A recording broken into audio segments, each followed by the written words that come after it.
Miko Peled is a peace activist who dares to say in public what others still choose to deny. Born in Jerusalem in 1961 into a well-known Zionist family, his father, Matti Peled, was a young officer in the War of 1948 and a general in the War of 1967, when Israel conquered the West Bank, Gaza, Golan Heights, and Sinai. Miko's unlikely opinions reflect his father's legacy. General Peled was a war hero turned peacemaker. It's time to sweep away some of the myths and to uncover the truth so that we can finally live in peace together. And so the three myths that I like to uncover, the three probably most popular myths, the most common myths: the myth of 1948, the myth was that there was a country without a people. And then the myth of the existential threat of 1967. And then finally the myth of the Israeli democracy. Growing up, we were taught to believe that the Arabs had left Eretz Israel, partly on their own and partly at the directive of their so-called leaders, and that therefore taking their land and taking their homes was morally okay. It never occurred to us that even if they did leave willingly, we had no right to prohibit their return. But then Israeli historians had found that, just as Palestinians have been saying for decades, none of this was true. And it's interesting that when Palestinians claim something, we tend to doubt it. But then when Israeli historians come up and say the exact same thing, well then, now we accept it. As though the Palestinian word is not good enough. And so Israeli historians had confirmed that Israel was created on the ruins of Palestine. Now, obviously Palestine was not a state yet at the time. We're talking about 1948. But it would have been a state very shortly thereafter had it not been so completely destroyed. That had bustling cities, it had a middle class, it had trade and commerce. Palestinians had judges and scholars, and they had a rich political life, and they had all the characteristics of a state to be. But the one thing in which they didn't invest, the one thing in which Palestinians did not have, was the military, any kind of militia. And so when the Jewish militias attacked, even though the Palestinians constituted the vast majority of the population, when the Jewish militias attacked, they were helpless. The Jews, on the other hand, in Palestine at the time, were a minority, probably less than 500,000, but they had put together state-like institutions. So they had their own schools, they had their own universal healthcare system, for example, they had a quasi-government of which my grandfather was a member. And all of these were created based on the principle of hafradah, which in Hebrew means segregation. In other words, to be completely separate from all the institutions that the Palestinians had had. And the one thing that they did, in which they did invest heavily, was a very strong militia. A militia of young men, well indoctrinated, well trained, of which my father was a member. And they were determined to create a Jewish state in Palestine, completely disregarding the fact that the majority of the population were not Jews, but were Palestinian Arabs. It turns out that the creation of Israel had not, after all, been a haphazard fight in which the Arabs fled their homes due to the directives of their own leaders. It had been an unprovoked, systematic campaign of ethnic cleansing by the Jewish militia, involving massacres, terrorism, and the wholesale looting of an entire nation. Now it's interesting, my mother was born and raised in Jerusalem. She was born in 1926. And she recalls the Palestinian neighborhoods in West Jerusalem. And when the residents of these neighborhoods were forced to leave their homes, which are still in Jerusalem, they're beautiful, spacious homes with beautiful gardens, were offered to Jewish families And one such home was offered to her, being the wife of an officer and so forth. And she refused it. She said she could not bring herself to move into the home of a family that had been forced out and is now living in a refugee camp. She also said, and I heard this confirmed by many people, that when the Jewish forces came into the homes, the coffee was still warm on the table. The people had just left. And then the looting began. And again, she recalls seeing the truckloads of furniture and rugs and what have you being taken away from those homes. Another widely accepted Zionist myth is that in 1967, Israel faced an existential threat where the armies of 3 Arab countries were invading, and miraculously the Jewish forces were able to beat them all and conquer huge, huge, huge tracts of land. Now, setting aside for a moment the fact that countless books have been written in Hebrew and English and Arabic and other languages, and that documentaries have been filmed disproving this completely and showing that the purpose of the war was conquest. In my own research in preparation for this book, I spent days at the Israeli Army archives. And I read from the minutes of the meetings of the Israeli General Staff, the top IDF, top brass, and the things that were said during those meetings. And I want to quote from my book one such passage. In a stormy meeting of the IDF top brass in the Israeli cabinet that took place on the 2nd of June, 1967, my father, General Mati Pele, told the cabinet in no uncertain terms that the Egyptians needed at least a year and a half in order to be prepared for a full-scale war. His point was that the time to strike a devastating blow against the Egyptian army was now, not because of an existential threat, but because the Egyptian army was not prepared, and it was an opportunity to destroy it once again. The other generals agreed, but the cabinet was hesitant. The prime minister was not sure a full-scale war was the right thing to do, and a tug of war of unimaginable proportions ensued. During that same stormy meeting, my father said to the prime minister, President Nasser, referring to Egyptian President Gamal Abdel Nasser, President Nasser is advancing an ill-prepared army because he's counting on the cabinet being hesitant. He's convinced that we will not strike. Your hesitation is working to his advantage. Later on, he accused the Prime Minister of insulting the army, this army that had never lost in battle, by not allowing the army to attack right now. So there was never any mention of an existential threat, just an opportunity to once again assert Israeli strength. In the end, the cabinet succumbed to the enormous pressure placed upon them by the general, and they decided on a preemptive strike that began on June the 5th, 1967. And again, I want to quote from my book. The surprise attack led to the total destruction of Egypt's air force, the decimation of the Egyptian army, and the reconquest of the Gaza Strip and the Sinai Peninsula in a matter of days. The Israeli army also knew that the Syrian army was in shambles and the Jordanians were no match for the IDF strength. After the campaign of Egypt went so smoothly, the generals turned their attention to the West Bank and the Golan Heights, two regions that Israel had coveted for many years. Both regions had strategic water resources and hills overlooking Israeli territory. And the West Bank contained the heartland of biblical Israel and the crown jewel, the old city of Jerusalem. In 6 days, it was all over. Arab casualties were estimated at 15,000. That's 15,000 dead in 6 days. Israeli casualties were 700. And the territory controlled by Israel had nearly tripled in size.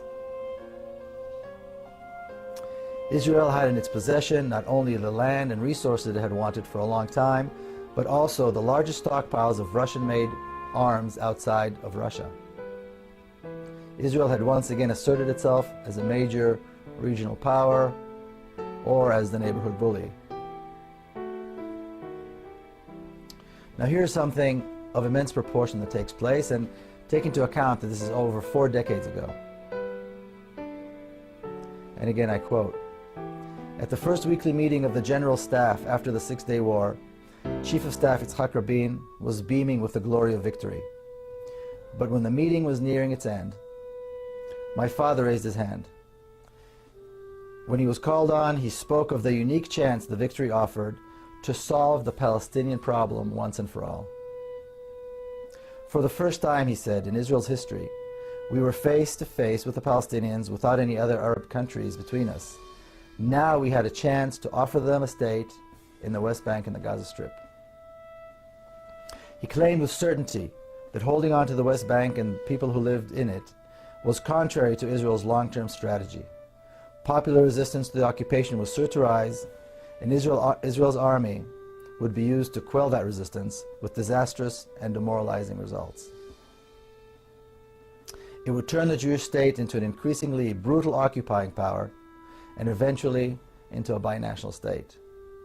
And this is precisely the reality in which we live today, nearly 4.5 decades after that. So does anyone seriously, can we really expect that 5 million Palestinians will keep living under a regime that is democratic to Jews, but is brutally oppressive towards Palestinians, with about 6 million Jews and about 5 or 5.5 million Palestinians living under the same rule, under the same government, but with different laws? My father, who was a military expert, had spent the remainder of his life after he retired from the military fighting for justice for the Palestinian cause. And being a former military man, he was often asked about Palestinian terrorism. On one such occasion, when he was being interviewed by the Israeli television, he said this about terrorism. He said, "Terrorism is a terrible thing, but the fact remains that when a small nation is governed by a larger power, terrorism is the only means at their disposal." My father's predictions have all come true. Now, the work of the Israeli lobby in the United States notwithstanding, more and more people around the world are beginning to realize that there are in fact 2 nations who live between the Jordan River and the Mediterranean, and that the conditions under which Palestinians live are completely unacceptable. Recently we had an event here in San Diego, which was a vigil to remember those who were killed in Gaza by the Israeli army. And as this vigil was taking place, there was a large contingent of Israeli supporters.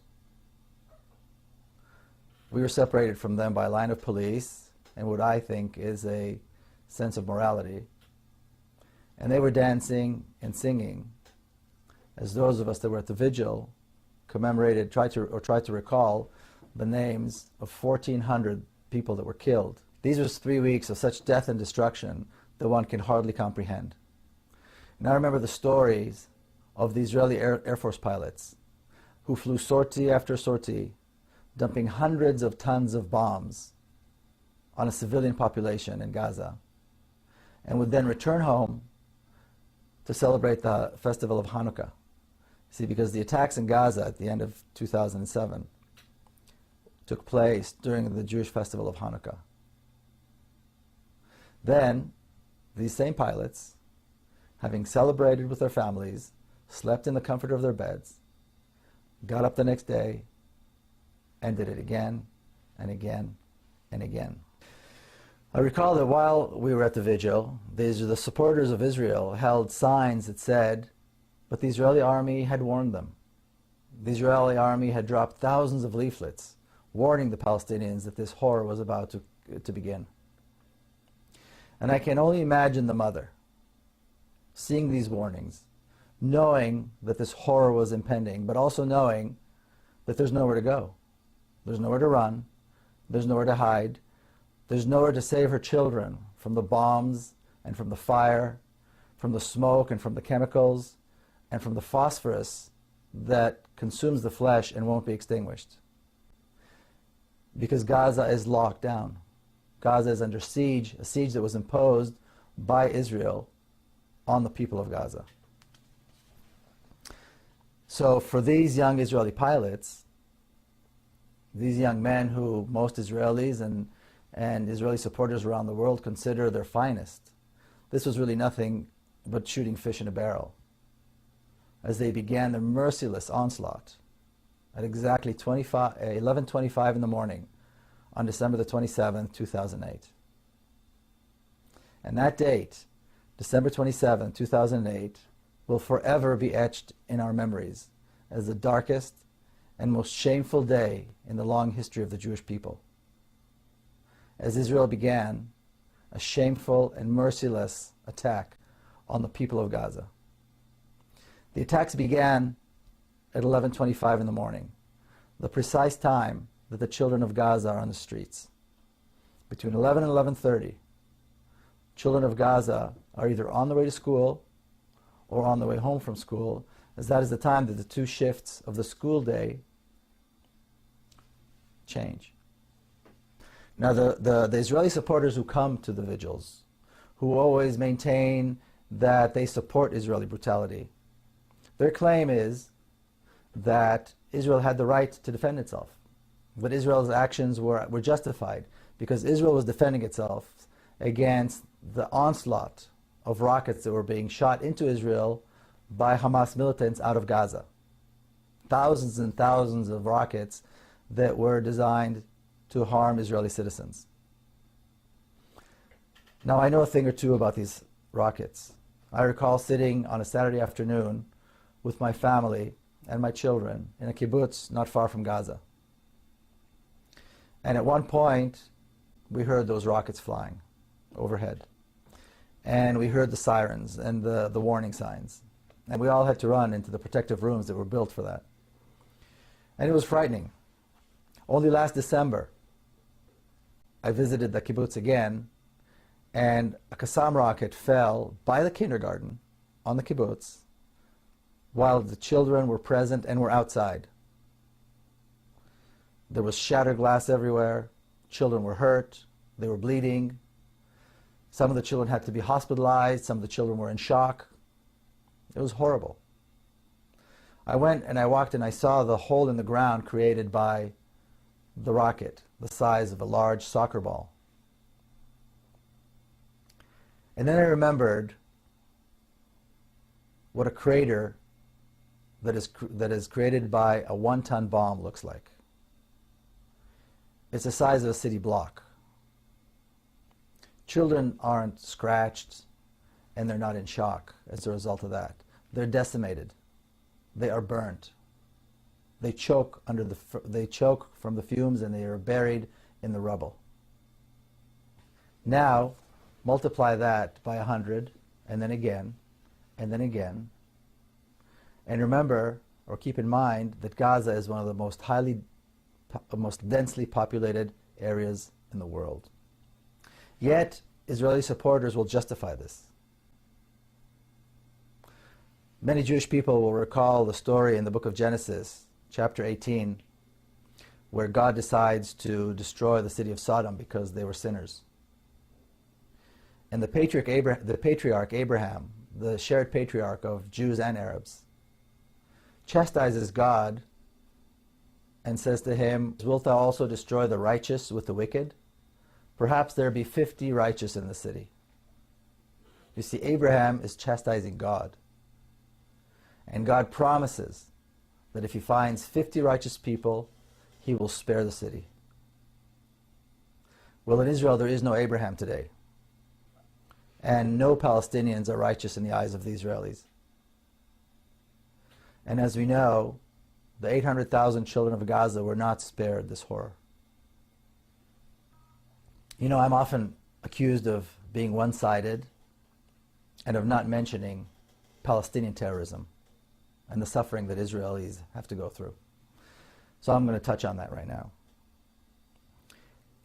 As my father said decades ago, when a larger power rules a smaller nation, some form of violent resistance is to be expected. And as for my own family's brush with terrorism, in our case it drove all of us to engage with the Palestinians and to reach out. And the same thing happened to me personally.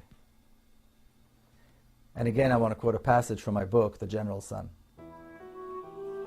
Then, in the fall of 1997, disaster. My niece Madar was killed by Palestinian suicide bombers in Jerusalem. Several hours later, there we were, driving along the road to the cemetery. Police escorted our procession on motorcycles, making way for vans carrying the devastated family members of another Jewish casualty. As we got out of the van, someone approached and asked me to carry the small coffin. My heart felt far heavier than the heartbreakingly slight weight on my shoulders. Israelis and Palestinians, family members and friends, famous leaders and ordinary people, all came to give eulogies and to express their sorrow at this unspeakable loss.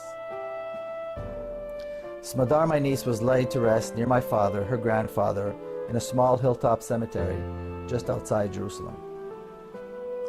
To this day, my sister Nurit cannot forgive herself for leaving her baby girl out alone in the cold, damp ground.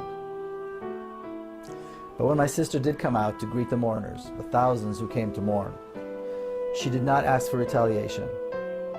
She did not talk about revenge. The first words that came out of her mouth were these: no real mother would want the same horror to happen to another mother. And I quote again from the book. I stayed in Jerusalem for the week of the Shiva, the 7 days of mourning. It wasn't easy to return home and resume my routines after it was over. How do people do this? I kept thinking to myself. How do people keep on living as though nothing had happened? How many songs have been sung, poems read, and stories written about this feeling, the feeling one has when the unthinkable happens, yet the world doesn't end. It seemed impossible to carry on, but my mother always says that life was stronger than death, and so we went on. But something had changed. I knew I had to do something, and I knew that the right thing to do was to meet with Palestinians. And I did this right here in San Diego, and I was welcomed by the warm embrace of the local Palestinian community. The experience of meeting with Palestinians was comforting, it was liberating, and it was also heart-wrenchingly difficult. It was comforting to know that we're all very similar. And it was liberating to know that we don't have to be enemies. But it was heart-wrenchingly difficult to realize that I did not have full possession of the truth. And that is where I think Israeli supporters, mostly Jews, that's I think where most of them are. And I think it's time for Israeli Jews and American Jews to join what was very eloquently described by Clovis Maqsood as the constituency of conscience. You know, one can only imagine what white South Africans went through when they saw that apartheid was coming to an end. Clearly they wanted to hold on to their way of life, corrupt as it may have been. The whites in the southern states were probably trying to hold on as much as they could when they saw the end of legalized segregation and discrimination and racism come to an end in this country. We see this with leaders in the Middle East right now, holding on to the last minute, not wanting to give up their way of life and their control. And Zionists in Israel around the world are now doing the same, trying to hold on. We see brutal tyrants everywhere these days, from Libya to the Gulf states, do the same thing, holding on even as they fall one by one. Now Zionists and their supporters do the same, holding on to the notion that a racist regime can last, that injustice and horror can last, and that crimes against others who are different can go unpunished. But we are near the end. The Zionist dream of an ethnically homogeneous state was shattered by the Zionists themselves with their insatiable hunger for land. In their own hands, they created a binational state where almost half of the population are not Jewish or Israeli, but are Palestinian Arabs. True that they have no rights, it's true that they're not counted, but this will come to an end sooner than most people think. I think it's safe to say that the non-violent resistance movement in Palestine will prevail. We have Israelis and Palestinians hand in hand, marching every single week in Bil'in, in Ne'elin, in Nabi Saleh, in Bet Umar, in Masara, in Sheikh Jarrah, in Silwan, and in other places. They face the brutal force of the Israeli army every single week, but they're dedicated and they will prevail. And the dedication of these people is the reason that people like myself who believe in justice and democracy are optimistic. In Nabi Saleh, another beautiful spot in the West Bank where settlers have made their ugly mark, Israeli reservists, clumsy and armed to the teeth, are faced with the undaunted courage of mothers and their children who just want the settlers and the army out of their villages and out of their lives. It seems surprising that Israeli soldiers, young men and women who are raised on what is seemingly in a democratic society, are willing to enforce this brutal occupation, because they do it very willingly and they do it very brutally. But what we need to realize that the Zionist education system taught these young men and women that Palestinian life is worthless.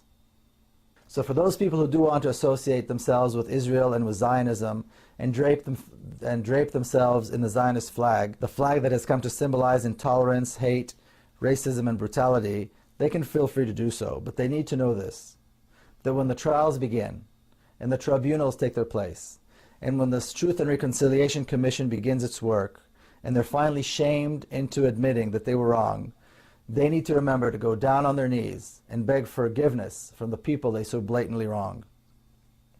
Because they need to realize that we will never forget them, and that their conscience will never allow them to forget that they supported the killing, they draped themselves in the flag, and they mocked the bereaved. The rest of us will move on, and along with the rest of the Middle East, we will follow the example of the people of Egypt to create something that will surely be a tremendous accomplishment, a democratic, secular state in our shared homeland, a state where Muslims, Christians, and Jews live as equals and educate their children to love their diverse homeland with its multitude of cultures, its rich history, and its promising future.